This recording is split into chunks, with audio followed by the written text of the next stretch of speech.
How many more Spider people are there? Here's your look at the Hasbro Marvel Legends Spider-Man Into the Spiderverse, Miles Morales.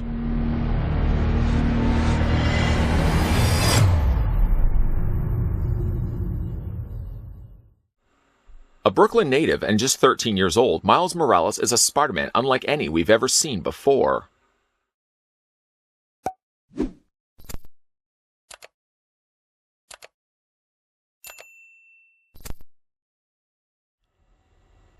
Before we step back to the Spider-Verse, let's first figure out how tall Miles Morales stands. Now you'll notice in the opener of this review, I've opted to display him with the masked portrait. It's not going to be staying. And when I do swap it over, the unmasked Miles Morales head sculpt is going to be the one I'm going to display with the figure because it's that good. But needless to say, we're going to stop the tape measure right to the very top of his head. Right there. According to the readout, Miles Morales stands 5.5 inches in height. You can switch that to centimeters, revealing that the figure is just over 14 centimeters, 14.1 to be exact.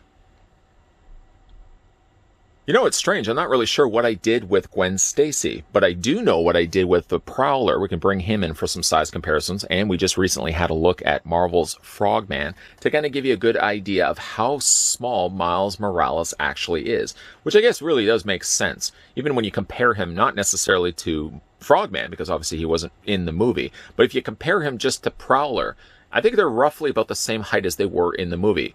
Obviously, Miles Morales is going to be the tiniest figure in this wave, but don't worry, he makes up for it with some really cool looking sculpting. Checking out the accessories, though, that come included with Miles Morales, he comes with a swappable head sculpt, which, of course, will be the thing I'm going to ultimately display with the figure. He also comes with some swappable hands, and he does come with the piece that we need to continue building our Stilt Man. Picking it up, it's basically the back collar. Although when you're looking at it like this, it sort of looks like a futuristic escape pod that would have left some giant mothership in space. It does kind of look like that, doesn't it? You can really see, though, the marbling of plastic on specifically the top dome area here. Now, of course, you're not going to be looking at it like this. This is going to go like this onto Stilt Man. So we're going to reach off to the side and bring in where we've left off on Stilt Man. And basically all you're going to really do, and I didn't need to worry about putting the arms in first, because clearly you can see like there's a little curved opening area on both sides.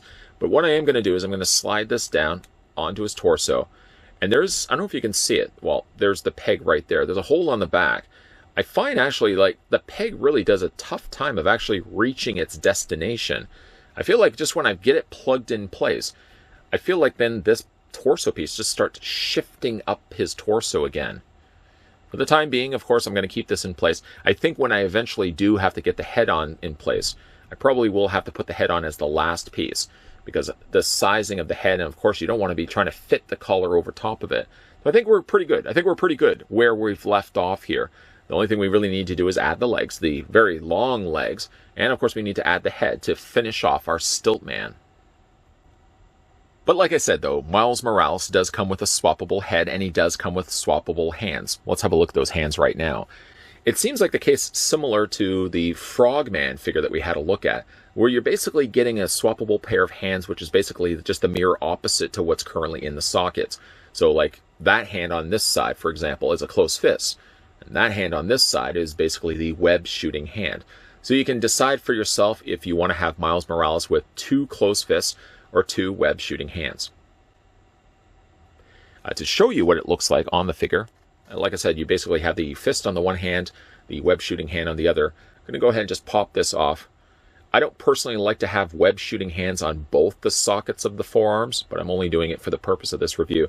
The hands are very difficult, I will say, to get out of the sockets. You really do have to twist and get those removed, but they are awfully small peg points. You can see right there. It took me a lot of effort to actually remove those, and even more effort when the next time I have to go and remove these.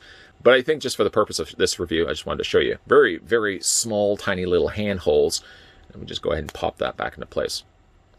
Again, for me, I like to not always pose my figures in like web shooting poses. So for me, like, it doesn't make any sense for me to have Miles Morales with double web shooting hands. It just seems out of place to me. But I only did it just for the sake of this review. Okay, let's go back. Take the hands back out of the sockets. There we go. And go back and replace the hand. Make sure the thumb is going in because I don't want to do this again. And just pop that back into place. You can let me know down below in the comments section how you like to display your Spider-Mans. Do you like to go double web shooting hands, or you like to do like a fist and a web shooting hand? I kind of like to do one of each. That's just my own personal preference. Before we look at the swappable head option for Miles Morales, I want to show you what he looks like with the mask on. Doesn't look too bad at all, does it? I do like the fact that even though they didn't paint it, the webbing on the head, as you can see, is elevated and it's raised. Really don't expect them to actually paint this anyways, because it should be all black anyways, but I guess they probably could have added just a little bit of highlights, some additional blue just along the top, for example, just to show like a little bit of that reflective light. But I think it works perfectly fine the way it is. You can see very bright white eyes outlined rather nicely in that dark ruby red. Very, very cool. And you can actually even see that too. It's not just painted in place. There's actually some additional sculpting that they did. Sure, yes, upon closer inspection, absolutely, you can probably pinpoint the fact that there's a little bit of paint bleed that's gone from the eyes to the rest of the mask, but it's so small. I mean, if it wasn't for me, like if I held it back like this, you wouldn't even notice it. No, you fibber faces, you would have never even seen it. So overall, I do like the head sculpt if you go the mask approach. Of course, going with the mask approach, it does continue the trend of the rest of his costume, which you can see is underneath his zipper top. The zipper top I actually would have thought would have been all one complete piece. The jacket would have been the same part as the rest of the zipper hoodie underneath. But it is actually, when you look at it, separate pieces altogether. I'm not really sure why they had to do that. I mean, I'm not complaining necessarily about it, but I'm really just surprised more than anything else that they just didn't have this as one molded piece. I appreciate the fact that they did have it as separate because it does give a little bit of depth to it when you're looking at the costume. Of course, the jacket is very nicely done, but it's all basically just plastic, so you really didn't have to paint anything. The same thing for the hoodie. You didn't have to paint anything. It's just simply the molded red plastic underneath. Maybe that's one of the reasons why they did it as two separate pieces. If they had kept it as one piece like this, they would have had to gone in there and either decided to paint the jacket a different color, or they would have decided to paint the hoodie a separate color. And then, of course, there was always then the risk of the paint overlapping and bleeding onto the thing next to it. Then we get a little bit further down. He does have his shorter kind of, they're not super short shorts. They're right up to the point of his knees. And then underneath that, he's got the continuation of his spider costume, with some nice additional webbing added into there. Again, like the benefit of this figure, really, when you look at it, so much of it is molded plastic. So little of it is actually painted plastic that they really can get off getting a really clean-looking, applied-looking figure. Like, when you really think about it, the only thing that's painted on this guy is the eyes on the mask and, of course, the emblem on the front of his chest. So much of the rest of it is actually just molded plastic. The legs are a separate piece. The bottom leggings, part of his costume, of course, is all molded plastic and black. And of course, I guess the boots, the shoes are about the only other thing that's really painted on this. I have some issues with the feet. I suppose I could talk a little bit more about that when we get down to the articulation on the figure, but I'll mention it right now. He does have some difficulty standing. Even though they sort of tease you the idea that he does have an ankle pivot, I find I can't quite get the ankle pivot just right to get a nice level, flatted footing on this guy so he can actually stand properly. In fact, I actually did cheat at the beginning of this review, but I used a NECA display stand, and I attached it to the bottom of Miles Morales' feet. And if you are curious, yes, it is the exact same peg size. So if you have difficulty standing your Miles Morales simply just because he's very small, very lanky looking character with really equally small feet, just use yourself a NECA display stand. Just plug that underneath and you're good to go. So let's talk about his swappable head. Now again, get as much in as this as you possibly can, because of course we're going to swap out shop and change it out with this head portrait right here. You can see there's a little line there on his forehead. I don't know if that's actually supposed to be there or not. It could be an imperfection. But he does have some nice little freckles there on the sides of his face. I think that is supposed to be there, but it is definitely a superior looking head sculpt. I mean, of the two, I'm liking this one, but I think when it comes to displaying it, I'm definitely going to go with this head sculpt instead. It just looks so much better. I'm going to go ahead and take the head off now. To do this, I'm just holding the torso with my thumb and my pointer finger. I'm just popping this off. Don't be alarmed by the fact that the ball joint stays with the head. You really want that to happen. You know what's interesting about the peg joint, that ball peg, you can see is not actually a circle. It's got edges to it. I'd be hard pressed to try to decipher what exact shape that is. It's clearly not an octagon, but it's definitely got different panels to it. I'm wondering if they did that so that it would be a lot easier to remove the head sculpt, because there's a little bit of friction there to hold on to pop that off. The Miles Morales actually is the exact same. You can see there's like little panels to it, little flat edges. It definitely, I will say, if it was for the purpose of making the ball peg a lot easier to remove and a lot easier to pop back into place, I would say mission accomplished. It is a lot easier because I find like there's something holding on to the side of the interior of the neck. And when you are popping the head back into place, those little flat off pieces of the ball peg really do seem to come in handy when it comes to changing out the head sculpt. Again, here's the portrait here of Miles Morales. That is such a good looking head sculpt. Accurate to the way it looks in the movie. A little bit of reflection of light there on the eyeballs, specifically in the iris, and the pupils have been painted in black there as well. I wasn't sure if I was going to really like the fact that they went with a shinier black for his hair, and yet I find it now works really well for the figure. Again, you see all the way around. There is a little bit, you probably can see it right there, a little bit of mold lining right on the bottom of his chin. It is unfortunate that it's there, because it doesn't really finish the head off rather nicely when you're looking at it from the side, and you see it almost looks like he's got like a little chin strap of unnecessary plastic. Now, it doesn't seem like it's painted, so I'm almost considering the idea of trying to smooth that out, but I really think I would be causing more damage than anything else, so I'm probably just going to leave it be. But it's a shame that that mold line is still left behind on the plastic mold. Anyways, though, having a look at the articulation here on Miles Morales, his head rotates all the way around. It hinges down, it hinges up, and it also rocks back and forth. I mean, get a good look at how much I can actually hinge that. That's a lot. I'm really liking that a lot. As for his arms hinge outward. You can get a full 90-degree angle bend for that. You can rotate the arms all the way around, of course. As I'm doing this, I can't help but think that there's like a ratcheted joint in there. I don't know if you can actually hear it or not. If I stop talking, mind you. Definitely feels like it hits ledges as I'm moving and rotating the arm. But the arm, like I said, hinges out, and you can rotate it all the way around this way. Bends at the elbow, just a single bend elbow, but you can also rotate that forearm as well. Get a good look at the little cuff sleeve on there. Took the time and actually sculpted that in there as well. Nice touch. The hands rotate all the way around. You can hinge those back and forth. For his upper torso.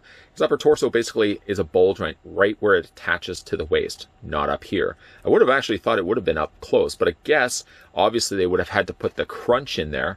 Ooh, it looks like he has to go to the bathroom. But you can see like he does have the upper torso crunch, and he does have that ball joint in the lower waist. So he really is superposable.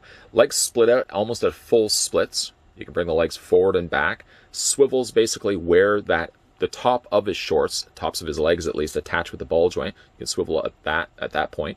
Has a double hinge on the knee. And then when it comes down to his feet, again, problems when it comes to his feet. I don't know, maybe I'm just not getting them posed properly. But it seems like the feet, while there is a fair bit allowing you to bend the feet back and forth this way, an ankle pivot, I feel like it's the ankle pivot that's maybe letting the figure down, giving me a little bit more issues when it comes to standing the figure. At the end of the day, I'm probably just going to use myself a display stand, even though it's technically from a competition. But I like the look of Miles Morales, even though, again, he has some difficulty standing. A lot of it could be the contributor to the fact that he just uses really thin... Well, he's thin-bodied anyways. Let's go ahead and use that display stand. There we go.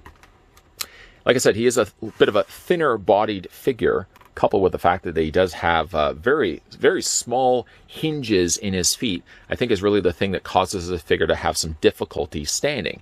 But again, if you have yourself a display stand on the ready, available, I've got myself like a little coaster stack of these just when I need them. They're just right over on the side. Definitely use those display stands. I don't feel like it's cheating. Use the display stands. It definitely will help stand your figures, especially figures that have difficulty standing here, like Miles Morales. Being that Miles Morales is the star of Spider-Man Into the Spiderverse, probably would have made some sense that this humbled reviewer have a look at him first and foremost. Though general practice has always been over the years that I've had a look at Wave figure series, I always tend to start the reviews with the torso. I've always done it, and I probably continue to do that, because that way I can add on the body parts as I'm looking at the entire wave. I don't have to go back and pull the torso piece out to start adding parts too. I've already started the reviews with those. Now granted, if Miles Morales had included the torso piece of Stiltman, I mean, that would have been the end of the argument right there. I would have looked at him first, because I think he is my favorite of all the figures that we've had a look at in the Stiltman wave so far. I gotta admit though, I do like the look of that Peter Parker, and looking forward to having him opened up. The one thing that works well to Miles Morales is the fact that Hasbro used a lot of the elements of the figure as molded plastic. In other words, they didn't have to paint really much. Really, when you look at it, the jacket, the sleeves are all molded in that blue plastic. The hoodie is molded in that red plastic. And his shorts and his legs are all molded in those corresponding colors, that dark kind of bluish black and the black for his leggings. The only thing that's really painted on this figure is really the head sculpt, the hands, the emblem on his chest, and of course the sneakers that he's sporting as well. And all of those have been cleanly applied as well. So he really does benefit from having a lot more molded elements than he benefits from having a lot of painted elements. The end result is Miles Morales looks very much like his screen counterpart. I'm really liking the design of this character. Now granted, he does come with 2 swappable heads, but who am I kidding? I'm just going to end up displaying Miles Morales with the human head sculpt, or with the unmasked portrait, because I think it really does look a lot like him from the movie. Of course, there is some difficulty getting Miles to stand, simply just because he's got a very lanky frame and very small, hard-to-move feet, I found. I ended up resulting in just using a NECA display stand. I know it's not really from the same company, but because these guys don't want to include display stands with many of their Marvel Legends releases, I had to go to the next best thing, and I used myself a clear NECA display stand, which, as you can clearly see, fits perfectly on the bottom of Miles Morales' feet and allowed me to pose him in something a little bit more interesting than having him just standing straight. Standing straight fine for figures is fine and good, but after a while it gets a little bit boring. You want to put them in something different, have them doing something different than having them just standing like museum statues. But really a great looking figure, Miles Morales. This now leaves 2 figures left to go before, of course, we finish up things on Stiltman. And of course, the review of Stiltman will be coming right after that. So there's lots of things to still watch on this channel, not only just Marvel Legends, but all the other reviews that are constantly coming your way. The key to making sure that you're getting those notifications is by hitting the subscribe button down below, by hitting the bell notification, and of course coming back to this channel Monday to Friday, 12 p.m. and 2 p.m. Eastern Standard Time. Lots of stuff coming your way, guys, so as always, keeping your peepers ever so peeled to the content coming your way. And as always, thanks for watching. I'll see you guys next time.